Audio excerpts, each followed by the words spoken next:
scripture reading for today is found in 1 Samuel chapter 17, verses 38 to 50.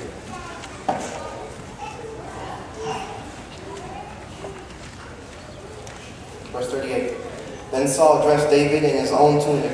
He put a coat of armor on him, a bronze helmet on his head. David fastened his sword over the tunic and tried walking around because he was not used to them. "I cannot go in these," he said to Saul, "because I am not used to them." So he took them off. Then he took his staff in his hand, chose 5 smooth stones from the stream, and put them in the pouch of his shepherd's bag, and with his sling in his hand approached the Philistine. Meanwhile, the Philistine, with his shield bearer in front of him, kept coming closer to David. He looked to David, ruddy and handsome, and despised him. He said to David, "Am I a dog that you come to me with sticks?" And the Philistine cursed David with his gods.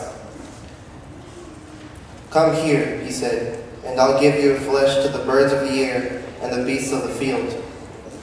David said to the Philistine, "You come against me with sword and spear and javelin, but I come against you in the name of the Lord Almighty, the God of the armies of Israel, whom you have defied. This day the Lord will hand you over to me, and I'll strike you down and cut off your head. Today I will give your carcasses of the Philistine army to the birds of the air and the beasts of the earth, and the whole world will know that there is God in Israel.